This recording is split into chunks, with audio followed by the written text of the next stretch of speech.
আসসালামু আলাইকুম। কেমন আছেন সবাই? আশা করি সবাই ভালো আছেন। আমিও আপনাদের দোয়ায় আল্লাহ পাকের রহমতে ভালো আছি। তো আজকে যে ভিডিওটা আমি দিব, টাইটেল এবং থাম্বনেল দেখে সবাই বুঝে ফেলেছেন এ পর্যন্ত। তো যাই হোক, এই ভিডিওটা ছোট ছোট ইউটিউবার বলেন, বড় বড় ইউটিউবার বলেন, সবাই মোটামুটি দিয়ে দিছে। আমি অনেক আগেই মোটামুটি রেডি করেছিলাম, কিন্তু আমি ভয়েস দেওয়া ছিল না, প্লাস আমার সময় স্বল্পতার কারণে আমি দিতে পারি নাই। তো আজকে আমি আপনাদের মাঝে এই ভিডিওটা নিয়ে আসছি। সবাই প্লিজ স্কিপ করবেন না, একটু দেখবেন, আপনাদের ভালো লাগবে এবং শিখতে পারবেন অনেক কিছু। তবে যারা যারা এখনও দেখেন নাই এই ভিডিওটা, মানে কাঁঠালের বিচি সংরক্ষণের প্রক্রিয়াগুলো এখনও যারা যারা জানেন না, সবাই প্লিজ দেখবেন। তো আজকের ভিডিওতে আমি ভালো ভালো মানে কিছু কাঁঠালের বিচি নিয়ে নিতেছি। এগুলো বেছে বেছে সুন্দর করে আমি কাঁঠালের বিচিগুলো নিয়ে নিতেছি। কোনো রকম মানে অপরিপক্ক কাঁঠাল থেকে এটা নেওয়া যাবে না। এটা অবশ্যই সুন্দর, মানে একদম ভালো পরিপক্ক এবং ভালোভাবে গাছ পাকা কাঁঠালের আর এই বিচিগুলো যদি আপনারা নিয়ে নেন তাহলে খুব বেশি ভালো হবে। তো আমি আমাদের গাছের এই কাঁঠাল, একদম মানে কেনা কাঁঠাল না, আমাদের গাছের এই কাঁঠাল, সেই কাঁঠালের বিচিগুলো আমরা এভাবে নিয়ে নিচ্ছি।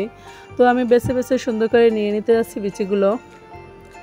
মানে কোনো রকম যে কালো হয়ে গেছে বা নষ্ট হয়ে গেছে এরকম কোনো বিচি নেবেন না, কারণ সেগুলো নিলে দেখা যায় ওগুলো আমি যেহেতু 1 বছরের জন্য সংরক্ষণ করব, তো এগুলো ভালো থাকবে না। তো আমি বেছে বেছে নিয়ে নিতেছি। এখানে ফাটা বিচিগুলো, বিশেষ করে যেগুলো ফাটা, কালো বা নষ্ট হয়ে গেছে এরকম মনে হয়, সেগুলো কখনোই নেবেন না, কারণ সেগুলো নিলে এটা আর বেশি দিন সংরক্ষণ করা যাবে না, তখন এটা নষ্ট হয়ে যাবে। তো আমি এখানে ভালো ভালোগুলো বেছে নিয়ে, এই যে দেখেন এখানে যেগুলো একটু কালো কালো দেখায় বা একটু মানে মনে হয় আমার কাছে যে এগুলো নেওয়া ঠিক হবে না, ওইগুলো আমি নেইনি, শুধু ভালো ভালোগুলো বেছে নিয়েছি। আমি হাতে করে আপনাদের দেখাইতেছি, একদম সুন্দর তাজা একদম। আর কেউ অবশ্যই বেশি দিন যে কাঁঠালটা বেশি দিন হয়েছে খেয়ে ফেলছেন, বিচিগুলো অনেক দিন যাবত ধরে পড়া, এরকম বিচিগুলো কেউ নেবেন না প্লিজ। তো আমি কাঁঠালের বিচিগুলো হাত দিয়ে বাছতে আছি। পরিপক্ক একদম কাঁঠাল যদি হয়, সেগুলোর বিচিগুলো কিছুদিন মানে ঘরে থাকলে বা শুকাইলে সেগুলো এরকম ফেটে ফেটে আসে। তো এরকম চামড়াটা যখন ফেটে ফেটে আসে, ওইটা হাত দিয়ে সুন্দরভাবে বেছে নেওয়া যায়। তো আমার কাছে খুব ভালোই লাগতেছে বাছতে। আমি বসে বসে হাত দিয়ে বেছে নিতেছি। এভাবে আমি কিছুক্ষণ কয়েকটা বেছে নিছি। এভাবেই দেখেন কত সহজে চামড়াটা খুলে আসে, উপরে যে ছোলকাটা খুব সহজেই খুলে আসতে আছে।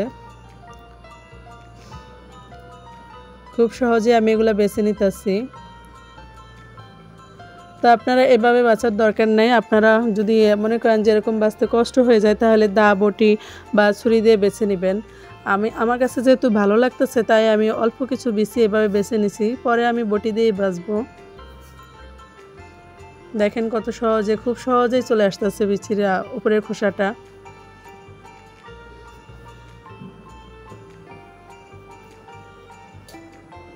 আমি বেশ কিছু বিচি এভাবেই বেছে নিলাম।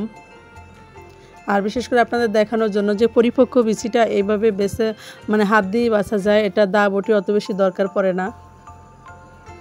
এরকম পাকা, একদম পাকা কাঁঠালের বিচিগুলো নেবেন।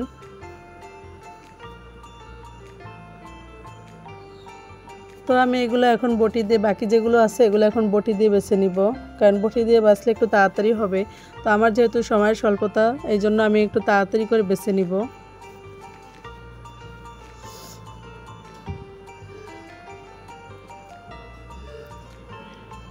তো আমি এখানে বটি দিয়ে একদম সুন্দর করে, দেখেন বেশি কিছু লাগে না, শুধু বটি দিয়ে যদি একটু আপনি খুলে নেন তাহলে এটা চলে আসবে। তো আমি যে বিচিগুলো হাত দিয়ে বেছে নিচ্ছি ওগুলো একটু আলাদা করে নিলাম।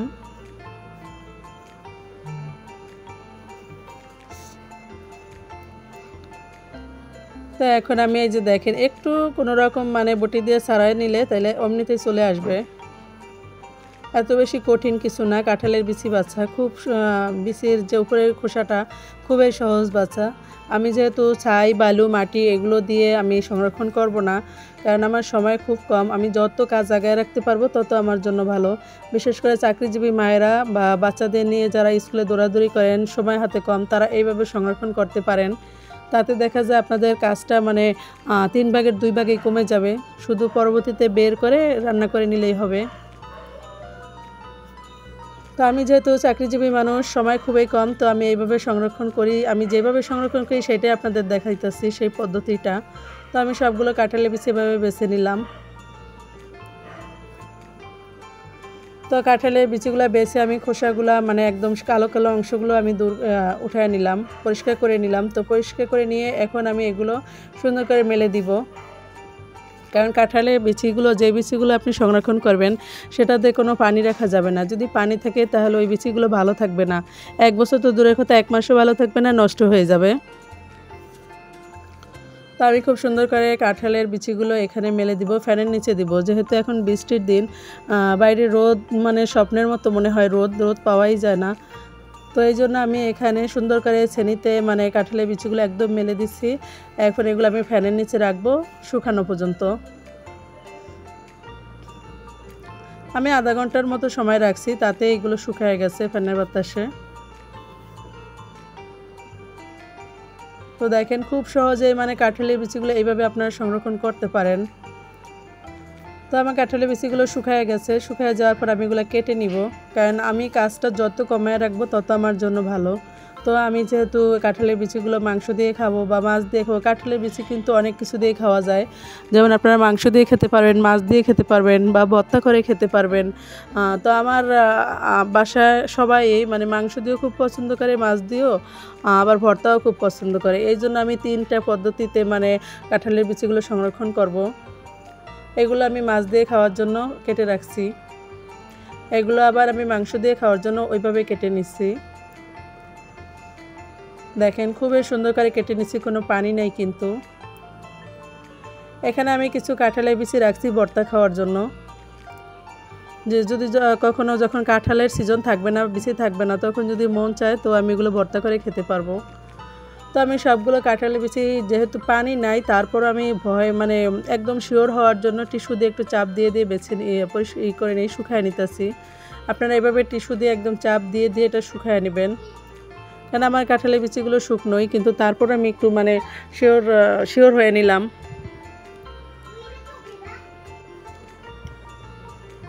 তো এইভাবে আপনারা কাঁঠালের বিচিগুলো সুন্দর করে মুছে নেবেন।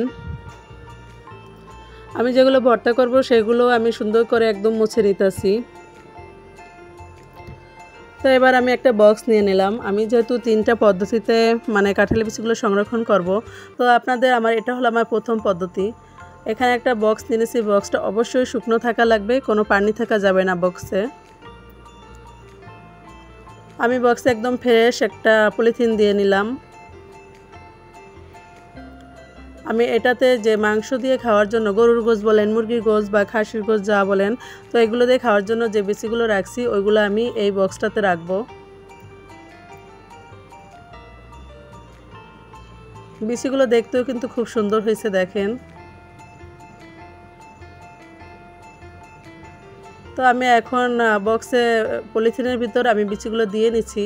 তবে পলিথিনের মুখটা এমনভাবে আটকাবেন যেন কোনো বাতাস না থাকে, কারণ বাতাস থাকলে সেখানে দেখা যায় বা বিচিগুলো ফাঙ্গাসে ধরে যাবে, তখন বিচিগুলো আর খাওয়া যাবে না, মজা লাগবে না।